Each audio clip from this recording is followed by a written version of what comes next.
Bonjour, dans ce chapitre, on s'intéresse à un composant très fréquemment utilisé en électronique, c'est l'amplificateur opérationnel. On va étudier quelques montages utilisant ce composant dans le régime linéaire, mais aussi dans le régime non linéaire.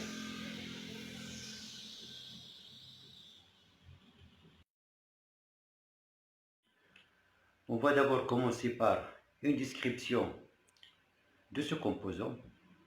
L'amplificateur opérationnel est un composant intégré qui doit être alimenté par une tension continue, moins 15 volts et plus 15 volts. Le schéma de ce composant est le suivant. Il est composé de 8 ports. Le premier port, c'est pour le réglage de l'offset. Le deuxième s'appelle une entrée inverseuse. Le troisième s'appelle une entrée non inverseuse. Le quatrième, c'est le port d'alimentation, moins 15 volts. Le cinquième est consacré pour le réglage de la tension de décalage qu'on va voir par la suite. Et le sixième, c'est le port de sortie. Le septième, c'est le port d'alimentation plus 15 volts. Et le huitième, le dernier, c'est un port non connecté. L'amplificateur opérationnel possède donc deux bornes d'entrée. Une borne qui s'appelle non inverseuse, notée E+, et l'autre borne s'appelle le borne inverseuse, notée E-. On verra par la suite la raison de cette dénomination. Il possède aussi une borne de sortie, notée S. Dans la suite de notre cours, on va utiliser le schéma simplifié de l'amplificateur opérationnel que vous voyez à droite, dans lequel on représente seulement les deux bornes d'entrée et la borne de sortie.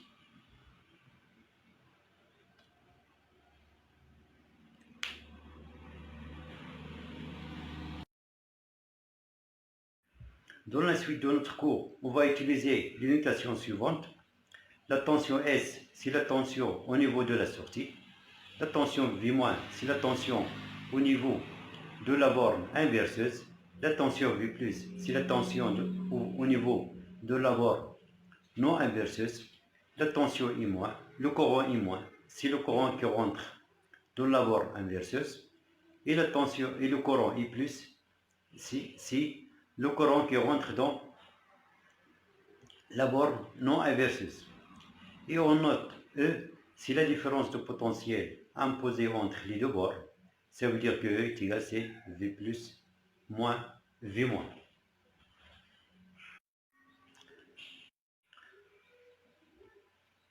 Pour étudier la réponse de la tension de sortie S en fonction de la différence d'entrée E qui est égale V+, moins V-, on peut par exemple utiliser le schéma que vous voyez à droite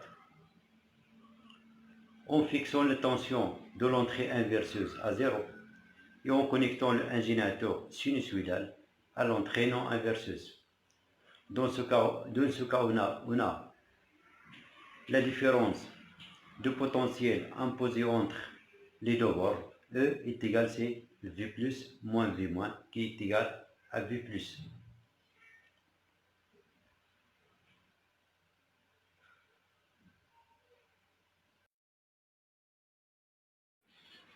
En visualisant en mode XY les tensions E et S, on obtient le schéma suivant qui représente les caractéristiques de transfert statique de l'amplificateur opérationnel. C'est la représentation de la tension de sortie S en fonction de la différence de potentiel entre les deux bornes d'entrée E. Comme vous voyez dans cette figure, cette caractéristique de transfert fait apparaître 3 ondes de fonctionnement numérotées de 1 à 3. La première zone dans laquelle, c'est la zone 1, dans laquelle la tension S est égale à moins V7. la deuxième zone dans laquelle S varie linéairement en fonction de E, et la troisième zone, c'est dans laquelle la tension S est égale C plus V7.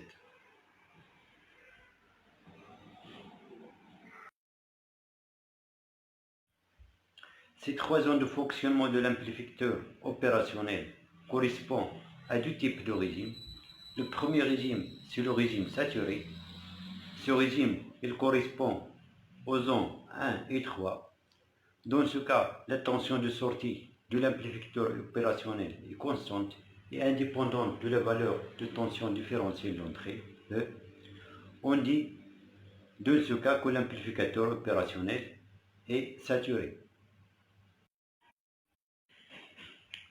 La tension de saturation est notée V7. Sa valeur est habituellement comprise entre 12,5 et 14,5 pour une alimentation de l'amplificateur opérationnel de moins 15 volts et plus 15 volts.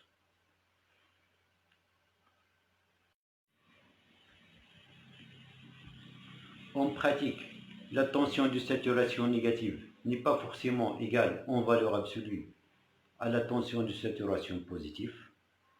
Cette valeur dépend essentiellement de la nature de l'alimentation du composant.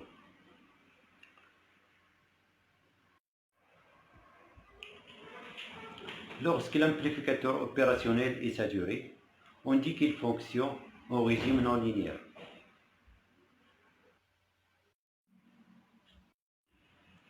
Le deuxième régime est le régime linéaire. Il correspond à la zone 2 est caractérisé par une relation linéaire entre la tension S et la tension E, qui s'écrit sous la forme S est égal à D fois E. Avec AD s'appelle le coefficient d'amplification différentiel en régime continu. Sa valeur typique est de l'ordre de 10 à la puissance 5. La valeur de la pente de la droite linéaire est égale à 10 à la puissance 5. Cette valeur est très grande. On en déduit que la zone de passage de moins V7 à plus V7 est très étroite.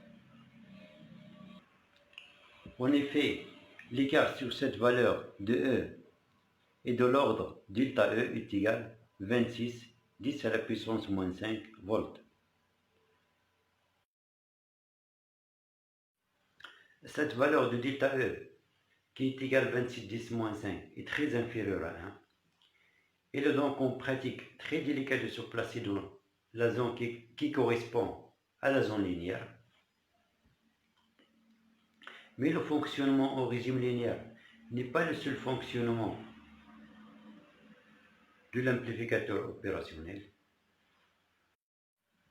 L'amplificateur opérationnel pourrait être utilisé en régime non linéaire, ça veut dire en régime saturé, et cela correspond à des situations beaucoup plus exceptionnelles que le fonctionnement au régime linéaire. Mais cela n'empêche pas, dans de nombreuses situations expérimentales, d'exercices et de problèmes, de se placer dans l'hypothèse d'un fonctionnement au régime linéaire. Il s'agit en effet d'un fonctionnement malgré tout fréquent. L'amplificateur opérationnel est rarement utilisé tout seul. On verra par la suite, dans la suite de ce cours, qu'une liaison entre l'entrée inverseuse et la sortie permet un fonctionnement au régime linéaire.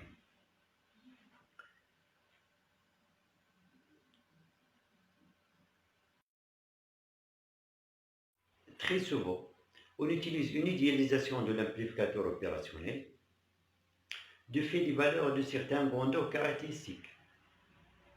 Le modèle idéal de l'amplificateur opérationnel correspond à faire les hypothèses suivantes. La première hypothèse, absence de courant d'entrée. Ça veut dire qu'I plus est égal à I moins est égal à 0. Cette hypothèse est parfaitement justifiée par les ordres de grandeur de I plus et I moins, qui sont de l'ordre de 30 picoampères pour l'amplificateur opérationnel TL081 est de l'ordre de 80 nA pour l'amplificateur opérationnel 741. La deuxième hypothèse est le gain différentiel AD, il est infini. Cette hypothèse est aussi justifiée par la valeur typique de AD qui est de l'ordre de 2 à la puissance 5. La troisième hypothèse, c'est source idéale de tension en sortie. Ça veut dire qu'il y a une absence de résistance interne à la sortie.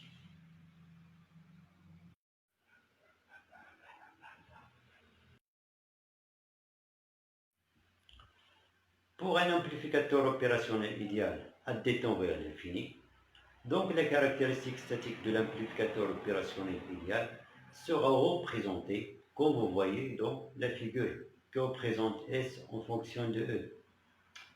Et sur le symbole de l'amplificateur opérationnel, on ajoute le signe infini qui signifie que l'amplificateur opérationnel est idéal.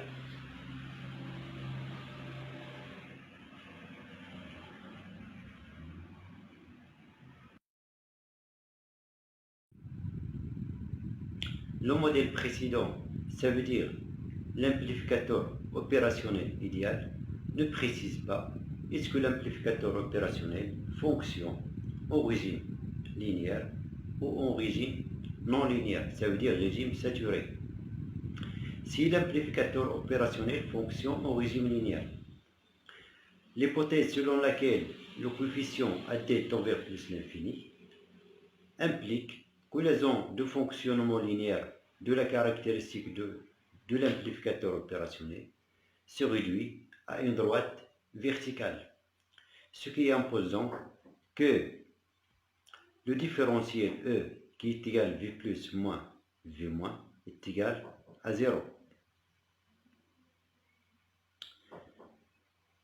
Cette dernière condition, ça veut dire E est égal à 0, résulte de deux hypothèses totalement indépendantes. La première, c'est que l'amplificateur opérationnel est idéal. La deuxième hypothèse est le fonctionnement au régime linéaire. Ces différents cas, on peut le résumer dans le tableau suivant. Si l'amplificateur opérationnel est idéal, il fonctionne en régime linéaire. On a I plus est égal à I moins est égal à 0 et AD tend vers plus l'infini. Et on a E est égal à 0. Si l'amplificateur opérationnel est non idéal, il fonctionne en régime linéaire.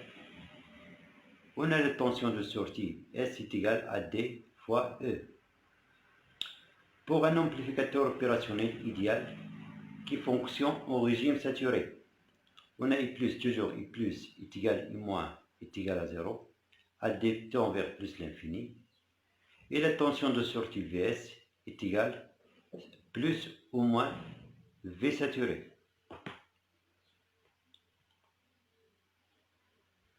Pour un amplificateur opérationnel non idéal et qui fonctionne au régime saturé, on a la tension de sortie est égale plus ou moins V7.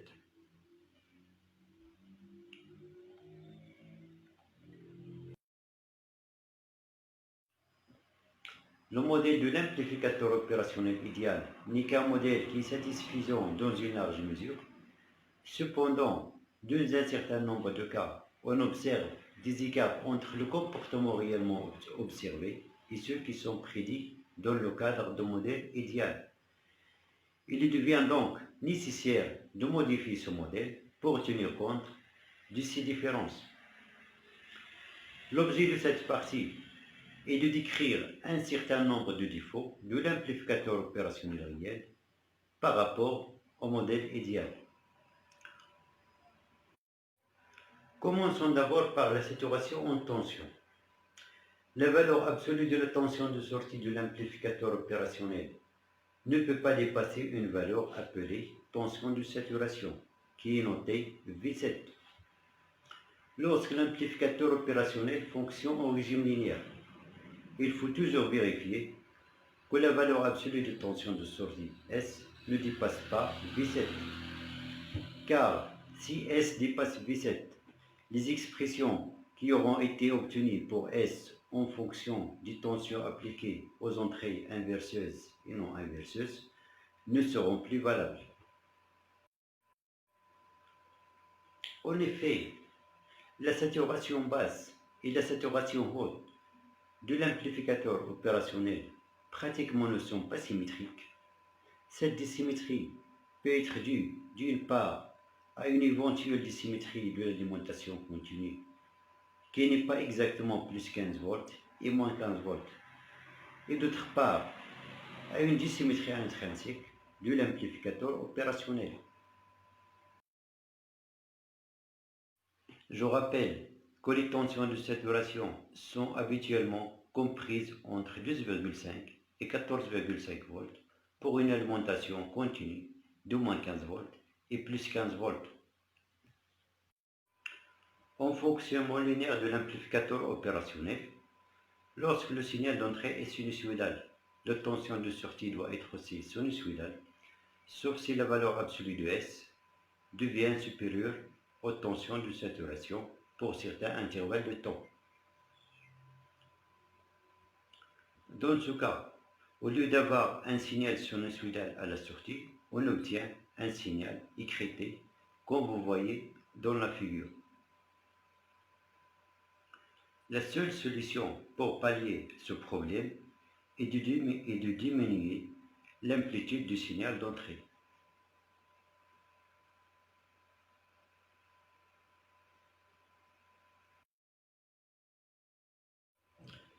Je passe maintenant à la saturation en courant. Un amplificateur opérationnel ne peut pas délivrer un courant de sortie dont l'intensité S dépasse une valeur limite. Elle est généralement comprise entre 20 et 30 mA. On peut mettre en évidence ce phénomène de saturation en courant en utilisant un montage que vous voyez en dessous. Dans ce montage, l'amplificateur opérationnel fonctionne au régime linéaire car l'entrée inverseuse est liée à la sortie. Ensuite, on se place à la limite de saturation en tension en choisissant des signaux d'entrée tels que le signal de sortie S et une amplitude proche de la tension de saturation V7 sans la dépasser. On place alors à la sortie de l'amplificateur opérationnel une résistance de charge RC de l'ordre de 2 kΩ. Le courant de sortie vaut donc V7 sur RC de l'ordre de mA, c'est-à-dire en dessus de la valeur maximale que peut délivrer l'amplificateur opérationnel.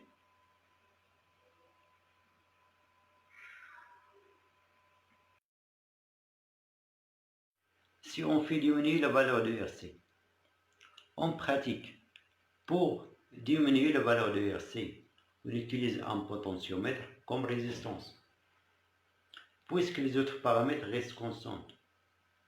Donc, si on diminue RC, le courant de sortie augmente.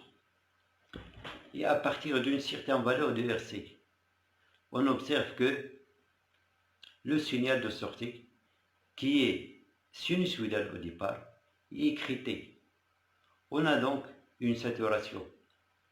Il ne peut pas s'agir d'une saturation en tension, car on n'a pas fait varier l'amplitude des signaux d'entrée et surtout la valeur de palier de saturation qui est différent de V7. Comment on explique cette saturation? Le circuit en sortie, ici c'est la résistance RC, nécessite une tension, une intensité plus grande que IS max que peut délivrer l'amplificateur opérationnel. La tension observée donc à la sortie, c'est la tension aux bornes de la résistance RC. Cette tension, elle est proportionnelle à IS, elle est donc écrêtée du fait de la saturation en courant.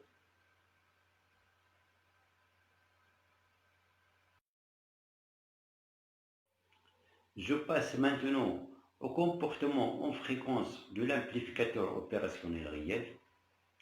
La réponse de l'amplificateur opérationnel dépend de la fréquence. On constate que dans la zone de fonctionnement linéaire de l'amplificateur opérationnel, le gain en tension dépend de la fréquence. Ainsi, la relation traduisant le fonctionnement linéaire de l'amplificateur opérationnel s'écrit pour les signaux sinusoïdaux en notation complexe. S est égal à D V plus moins V moins, avec AD est égal à A0 sur 1 plus J oméga sur oméga C. Avec A0 et le gain en tension déjà rencontré qui est supérieur à 10 à la puissance 5 et que l'on peut prendre infini si l'on considère que l'amplificateur opérationnel est idéal.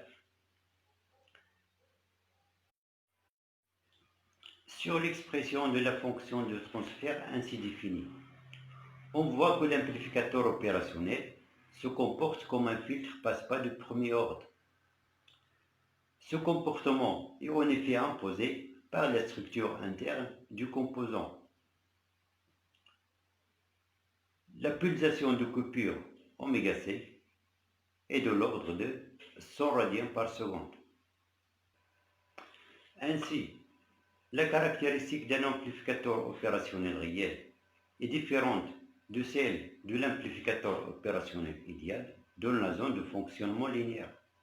Au lieu d'une droite verticale, la caractéristique est oblique et sa pente AD dépend de la pulsation.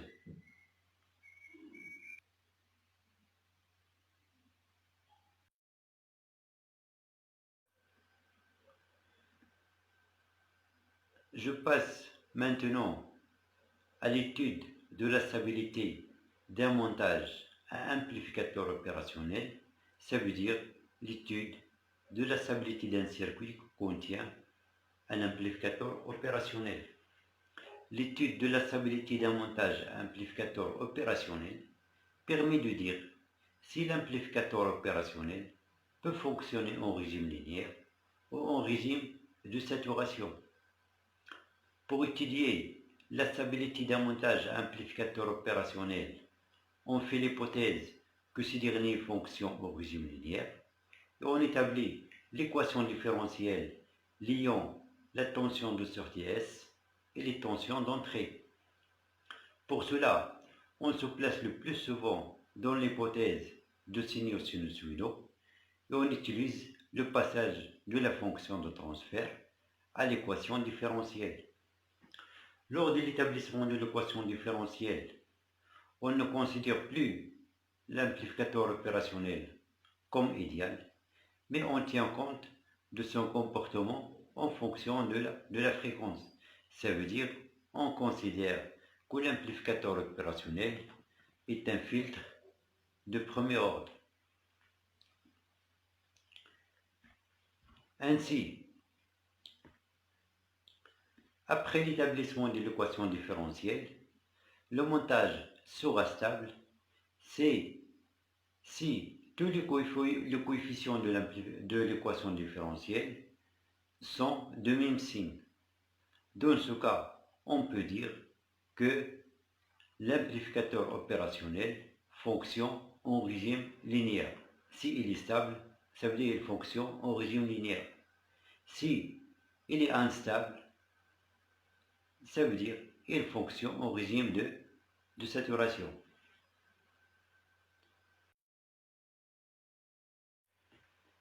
Pour savoir dans un montage, est-ce que l'amplificateur opérationnel fonctionne en régime linéaire ou en régime de saturation, on peut admettre les règles suivantes. S'il y a uniquement un blocage entre l'entrée inverseuse et la sortie, ça veut dire que l'entrée inverseuse est liée directement par un fil à la sortie. Dans ce cas, le fonctionnement linéaire est possible. S'il y a uniquement un blocage entre l'entrée non inverseuse et la sortie, ça veut dire l'entrée non inverseuse est liée par un fil à la sortie, le fonctionnement linéaire dans ce cas est impossible. S'il n'y a aucun blocage, dans ce cas, le fonctionnement linéaire est impossible. Si il y a un blocage entre l'entrée inverseuse et la sortie, et aussi un blocage entre l'entrée non inverseuse et la sortie, dans ce cas, pour savoir est-ce que l'amplificateur opérationnel fonctionne en régime linéaire ou en régime de saturation, il faut établir l'équation différentielle. Si les coefficients de l'équation différentielle sont de même signe, dans ce cas le montage est stable et l'amplificateur opérationnel peut fonctionner en régime linéaire. Dans le cas inverse, le montage est instable et l'amplificateur opérationnel fonctionne en régime de saturation.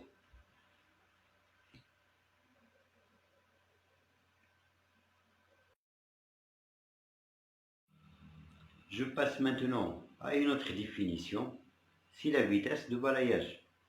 Il existe une limitation de la vitesse de variation de la tension en sortie de l'amplificateur opérationnel. Cette limitation correspond au fait que le temps de réponse de l'amplificateur opérationnel n'est pas négligeable et qu'il y aura un retard dans sa réponse. Ainsi, pour un signal carré, le changement brutal de la valeur de la tension ne sera pas immédiat et cela entraîne un phénomène de triangulation comme vous voyez dans la figure. On parle de la vitesse de balayage limite en sortie.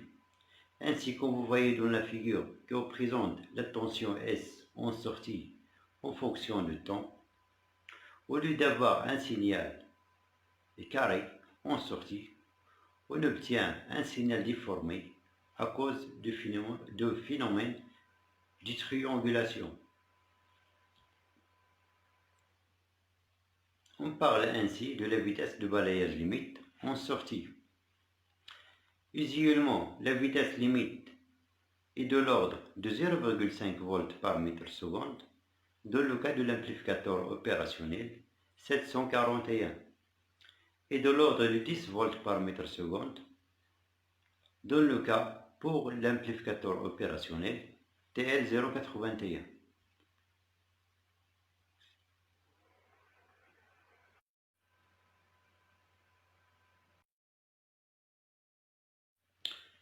Ce phénomène de triangulation dépend de la fréquence. Plus la fréquence est élevée, plus le phénomène est visible, car on laisse de moins en moins le temps à l'amplificateur opérationnel pour réagir. De plus, la fréquence à laquelle cette limitation intervient dépend de l'amplitude du signal. Plus le signal aura une grande amplitude, plus la fréquence maximale d'utilisation, c'est-à-dire en dessus de laquelle aucune déformation du signal n'est visible, sera basse.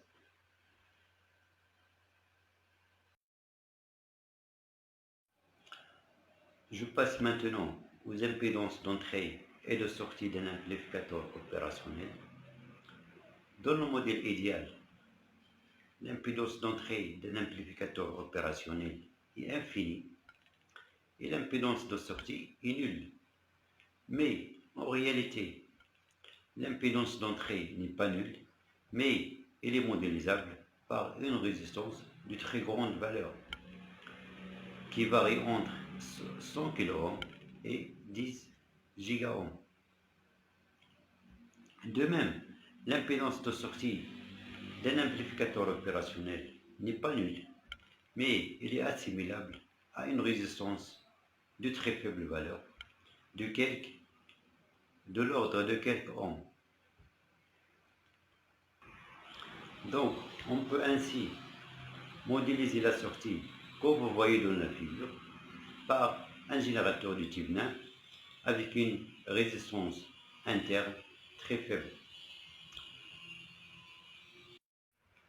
La mesure de RD et ρ peut se faire par la méthode de point diviseur de tension, mais en pratique, ces mesures sont difficilement réalisables, du fait que la valeur de RD qui est très grande et la valeur de ρ qui est très faible. Mais on va voir cette méthode de point diviseur de tension pour d'autres composants.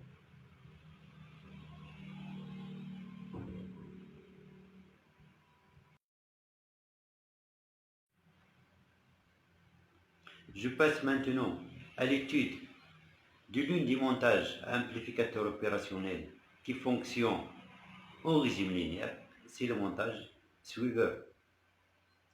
On va voir par la suite pourquoi cette dénomination de Sweever. Pour vérifier que le montage fonctionne au régime, que l'amplificateur opérationnel fonctionne au régime linéaire dans ce montage, on va établir l'équation différentielle et vérifier est-ce que l'amplificateur est stable. Je rappelle que l'amplificateur opérationnel est stable si le coefficient de l'équation différentielle sont de même signe. S'il est stable, ça veut dire qu'il fonctionne au régime linéaire. Pour établir ce résultat, on va supposer que l'amplificateur opérationnel est idéal, sauf pour la dépendance du gain avec la fréquence. Et on va supposer aussi que les tensions sont sinusoïdales. Le montage à étudier est celui de la figure en dessous. D'après ce montage, on a V plus est égal à ET. Du fait que le courant de polarisation sont nuls, on a I plus est égal à 0. Et on a V moins est égal à S, car le port inverseur est lié directement avec un fil avec la sortie. Donc on a V moins est égal à S. En reportant ces résultats de la fonction de transfert de l'amplificateur opérationnel, on a la fonction de transfert AD est égal à S sur E, avec E est égal à V plus moins V moins. Donc on a AD est égal à S sur ET moins S. Et comme on a vu précédemment que l'amplificateur opérationnel fonctionne comme un filtre passe-bas de premier ordre, donc on écrit, on a AD est égal à A0 sur A plus J oméga sur oméga C. Donc à partir de ce résultat, on obtient l'équation différentielle qui est égale à 1 sur oméga C d sur dt plus 1 plus A0S est égal à 0 ET. Donc c'est l'équation différentielle recherchée.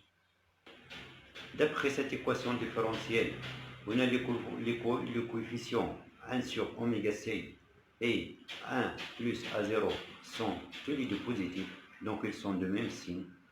Donc le montage est stable. Donc l'amplificateur opérationnel peut fonctionner en régime linéaire.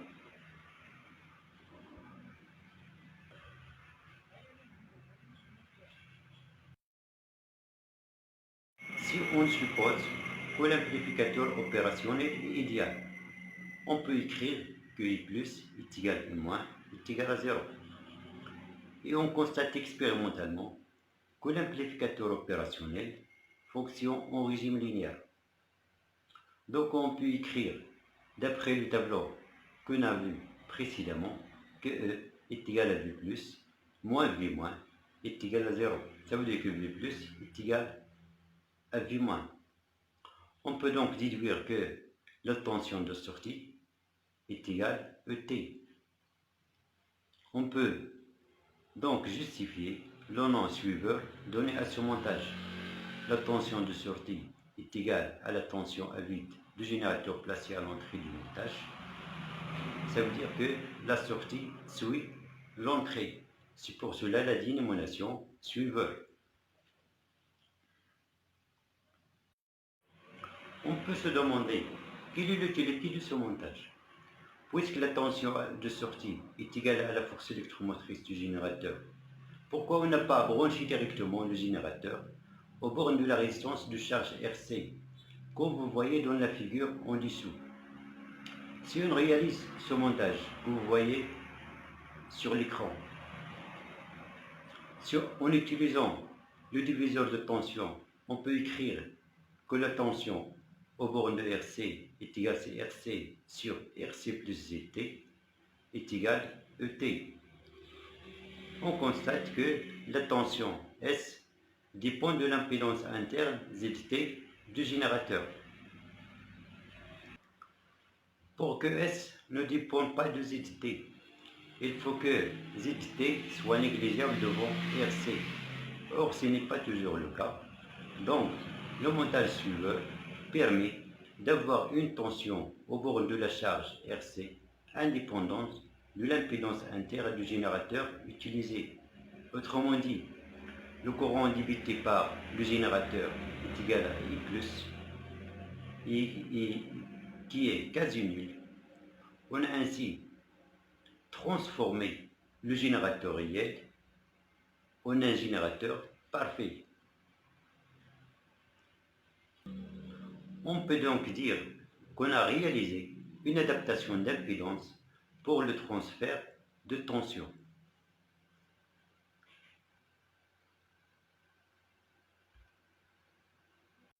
Si on suppose que l'amplificateur opérationnel est idéal, on peut écrire que I+ est égal à I- est égal à 0. Et on constate expérimentalement que l'amplificateur opérationnel fonctionne en régime linéaire. Donc on peut écrire, d'après le tableau qu'on a vu précédemment, que E est égal à V+, moins V- est égal à 0. Ça veut dire que V+ est égal à V-. On peut donc déduire que la tension de sortie est égale à ET. On peut donc justifier le nom suivant donné à ce montage. La tension de sortie est égale à la tension à vide du générateur placé à l'entrée du montage. Ça veut dire que la sortie suit l'entrée. C'est pour cela la dénomination suivant. On peut se demander quelle est l'utilité de ce montage. Puisque la tension de sortie est égale à la force électromotrice du générateur, pourquoi on n'a pas branché directement le générateur aux bornes de la résistance de charge RC, comme vous voyez dans la figure en dessous? Si on réalise ce montage que vous voyez sur l'écran, en utilisant le diviseur de tension, on peut écrire que la tension aux bornes de RC est égale à RC sur RC plus ZT est égale à ET. On constate que la tension S dépend de l'impédance interne ZT du générateur. Pour que S ne dépende pas de ZT, il faut que ZT soit négligeable devant RC. Or, ce n'est pas toujours le cas. Donc, le montage suivant permet d'avoir une tension au bord de la charge RC indépendante de l'impédance interne du générateur utilisé. Autrement dit, le courant débité par le générateur est égal à I+, qui est quasi nul. On a ainsi transformé le générateur réel en un générateur parfait. On peut donc dire qu'on a réalisé une adaptation d'impédance pour le transfert de tension.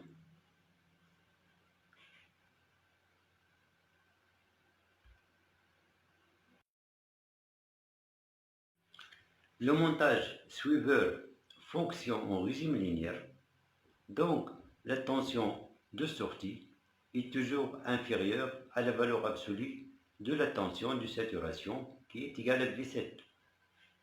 Comme ici, on a S est égal à ET, donc le montage se comporte effectivement en suivant son écrêtage si ET est inférieur à V7.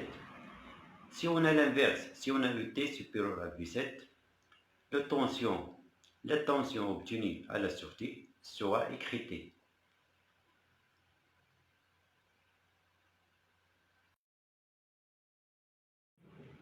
Je passe maintenant à l'impédance d'entrée et l'impédance de sortie, le montage suiveur. Par définition, l'impédance d'entrée est égale au rapport entre la tension d'entrée, qui ici est égale à V+, et l'intensité d'entrée, qui ici est égale à I+. Dans l'hypothèse où les courants de polarisation sont nuls, ça veut dire I+ est égal à I- est égal à 0, et comme V+ est égal à ET, à une valeur finie, donc on peut dire que l'impédance d'entrée est infinie.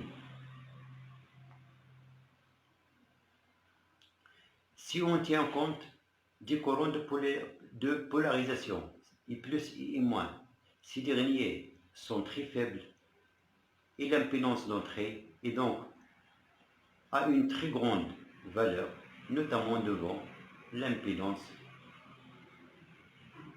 interne du générateur ZT, ce qui permet une adaptation d'impédance au transfert de tension.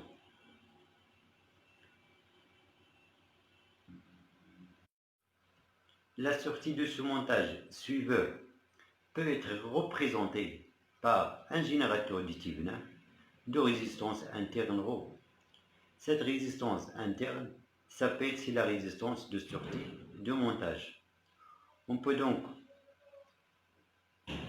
le schéma équivalent de montage suiveur est représenté dans la figure.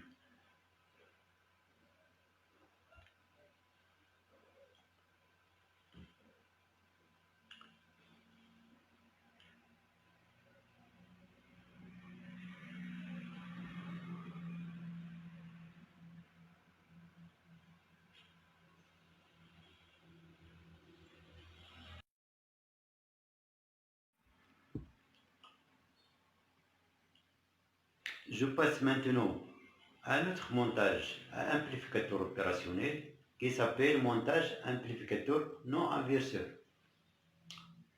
Dans ce montage que vous voyez dans la figure, on applique une tension E aux bornes de la borne non inverseuse et la borne inverseuse est liée à la sortie à travers la résistance R2.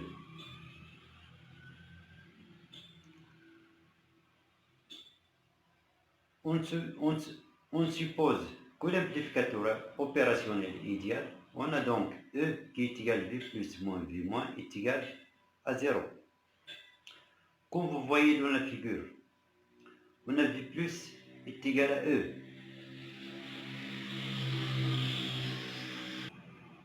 Et puisque on a I- est égal à 0, donc en utilisant un point diviseur de tension, on peut écrire que V- est égal à R1 sur R1 plus R2 fois S, qui est égal à alpha S, avec alpha est égal à R1 sur R1 plus R2. On a donc alpha S est égal à E. Donc on peut écrire que S sur E est égal à 1 sur alpha est égal à 1 plus R2 sur R1. On constate que la tension de sortie est égale à la tension d'entrée amplifiée d'un facteur de 1 plus R2 sur R1, d'où le nom de montage amplificateur. De plus, le coefficient d'amplification est positif, donc on n'inverse pas en tension la tension d'entrée. On qualifie donc ce montage de montage amplificateur non inverseur.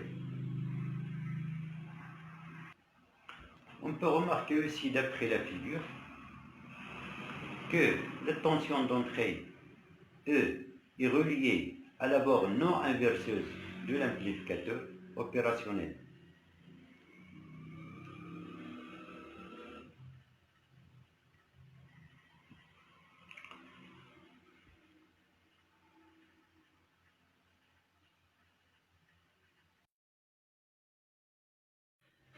Je passe maintenant à l'étude de la stabilité du montage amplificateur non inverseur. Pour étudier la stabilité de ce montage, on va déterminer l'équation différentielle reliant SCE en passant par la fonction de transfert. Pour cela, on va supposer que les signaux sont sinusoïdaux et que l'amplificateur fonctionne en régime linéaire. Et puisqu'on a V- est égal à R1 sur R1 plus R2 fois S, d'après la relation de diviseur de tension, qui est égal à alpha fois S, avec alpha est égal à R1 sur R1 plus R2, et d'autre part, on a V plus est égal à E, et comme on a vu précédemment que l'amplificateur opérationnel se comporte comme un filtre passe-bas de premier ordre, donc on peut écrire que QAD est égal à S divisé par V plus moins V moins, qui est égal à 0 sur 1 plus G oméga sur oméga C. Cette relation est déjà étudiée précédemment. Donc on obtient que S est égal à 0 sur 1 plus G oméga sur oméga C fois E moins alpha S.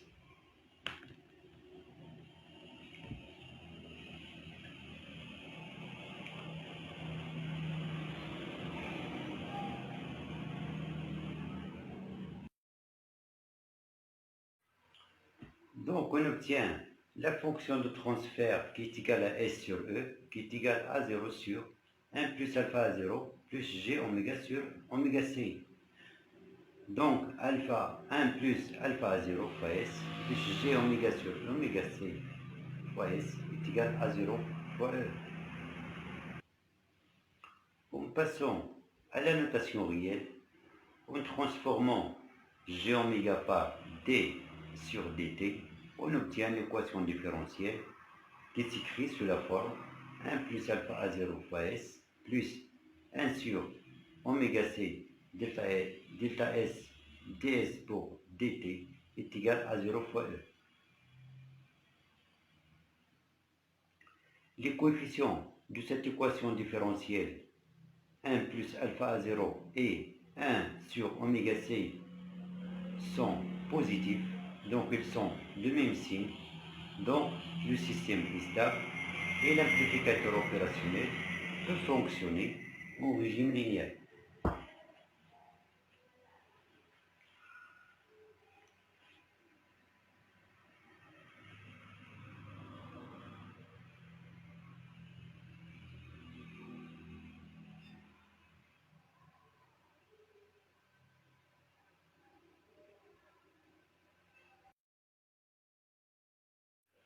Je passe maintenant à l'influence du comportement en fréquence de l'amplificateur opérationnel de montage amplificateur non inverseur.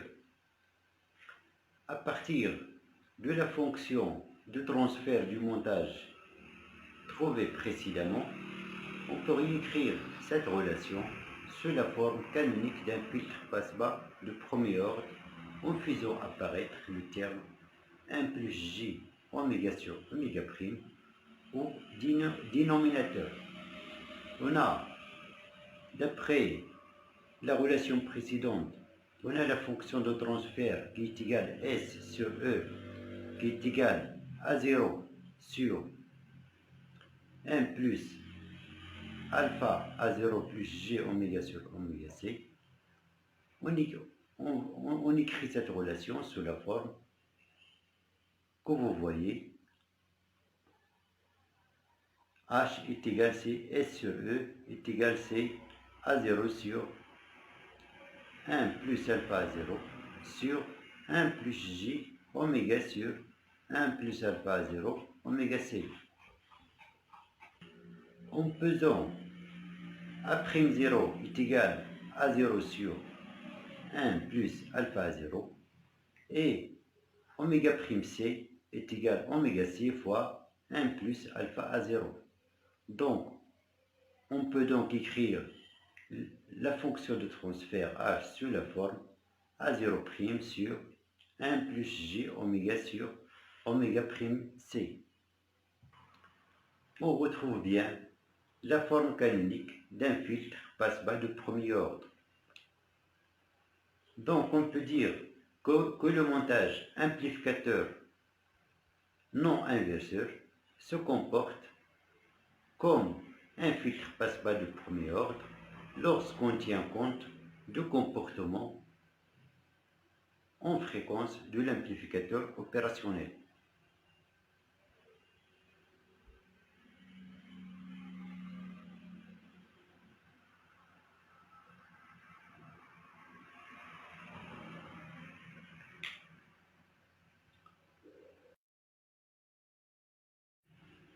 D'après les deux expressions précédentes, on remarque que A0' oméga C' est égal à 0 oméga C, avec A0 et A0' sont les gains statiques respectivement de l'amplificateur opérationnel et du montage amplificateur non inverseur, tandis que oméga C, oméga C' sont les fréquences de coupure du filtre passe-bas correspondant.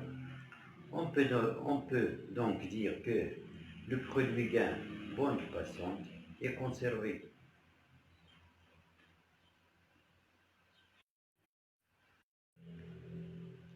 On peut remarquer, en lisant le tableau de caractéristiques des amplificateurs opérationnels précédents, que les fabricants donnent le produit gain bande passante du composant. Il est donc possible de déterminer la fréquence de coupure des deux amplificateurs opérationnels usuels en divisant le produit gain bande passante par A0.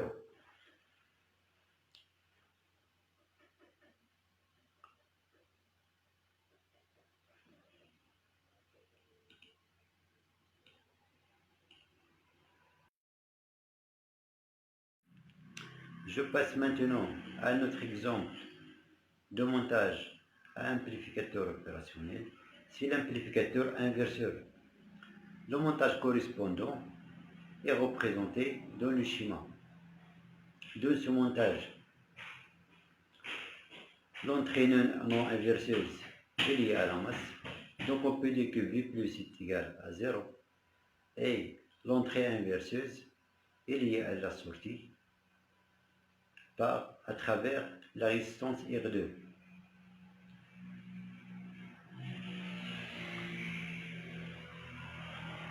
Et à la sortie, on utilise une résistance RU qui s'appelle résistance d'utilisation.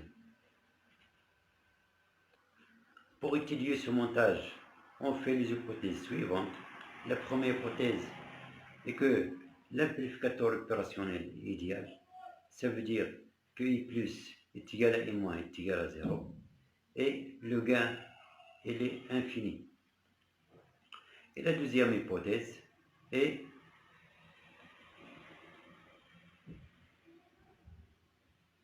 l'amplificateur opérationnel fonctionne en régime linéaire. On peut vérifier qu'il y a fonctionnement en régime linéaire puisqu'il y a bouclage entre l'entrée inverseuse et la sortie.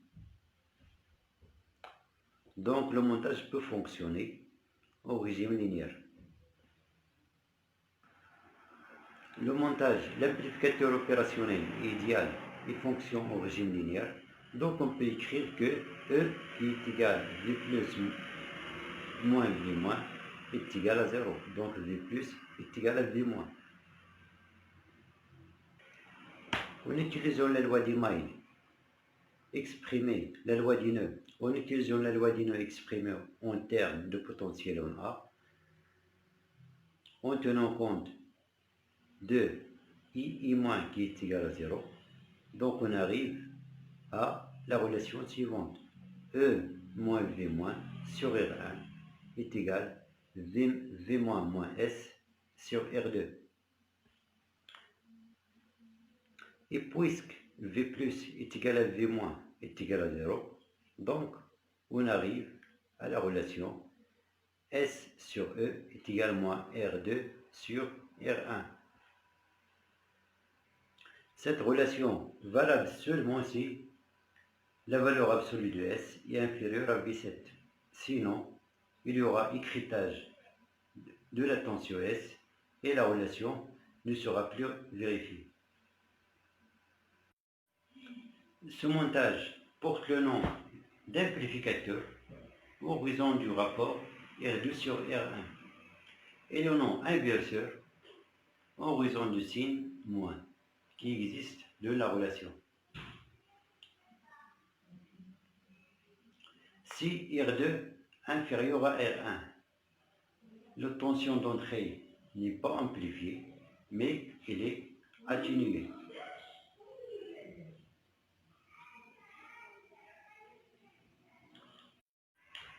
On peut ajouter comme remarque que la résistance d'utilisation RU n'intervient pas dans le calcul précédent. Aussi, ne sera-t-il plus représenté, mais il ne faut cependant pas qu'elle soit choisie en dessous d'une certaine valeur pour éviter la saturation en courant, comme on a déjà vu précédemment.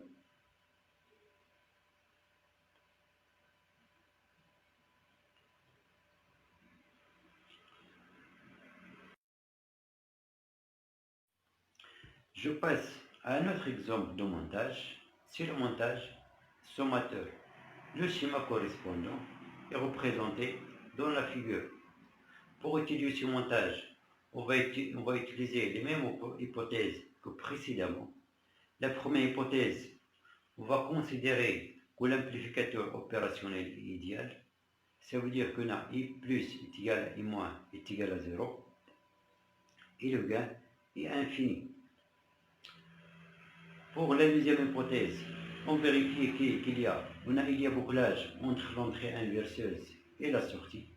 Donc, le fonctionnement linéaire est possible. Donc, on peut considérer que l'amplificateur opérationnel fonctionne en régime linéaire. D'après ces deux hypothèses, on a E qui est égal à V plus est égal à V moins est égal à 0. Donc on aura V plus est égal à V moins. Si on utilise la loi des nœuds exprimée en termes potentiels en A, on peut écrire en tenant compte de I moins qui est égal à 0.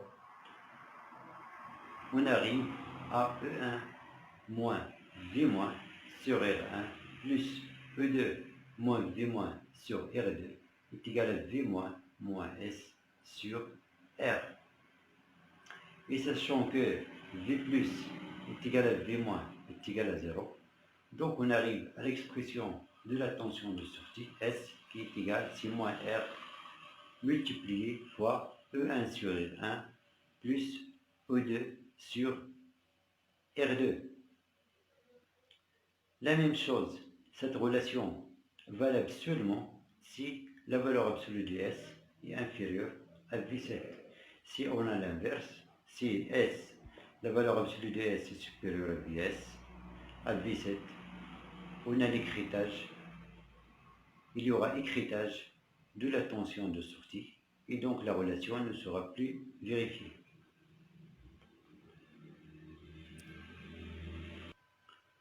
On remarque d'après l'expression de S que S est égal à la somme des tensions E1 et E2 pondérées par les résistances du circuit. Donc le montage réalise donc une sommation.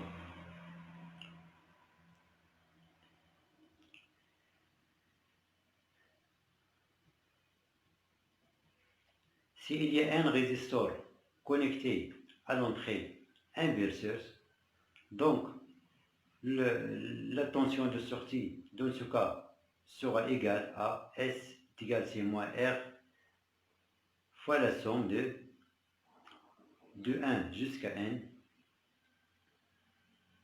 UG sur RJ.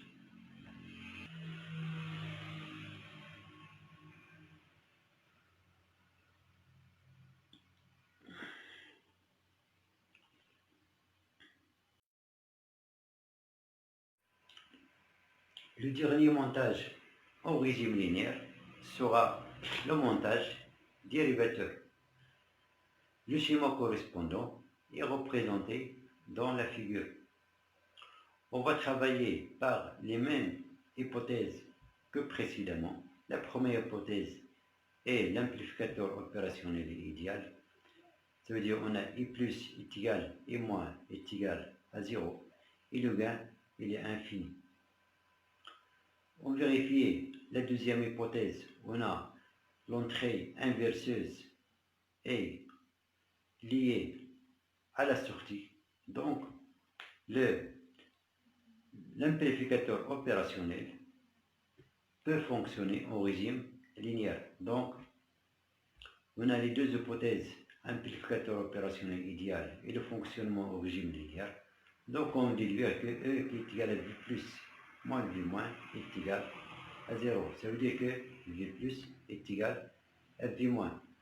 Si on utilise la loi d'Ineux en termes potentiels, en A, on peut écrire en tenant compte que I moins est égal à 0, que C fois la dérivée de E moins V moins sur dt est égal à V moins S sur R.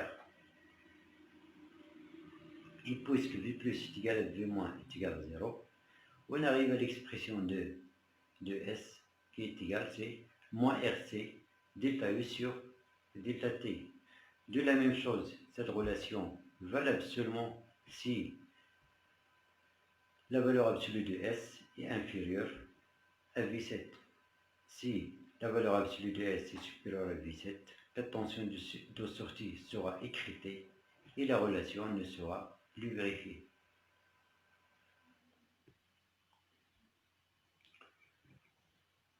Le montage, comme vous voyez dans l'expression de S, on voit que le montage réalise une dérivation. C'est pour cela ce montage s'appelle montage dérivateur.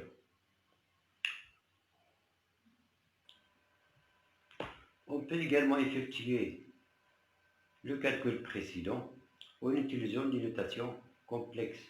Dans ce cas, la loi d'Inôt exprimée en termes potentiels en A s'écrit sous la forme GC oméga fois E moins V moins est égal à V moins S sur R.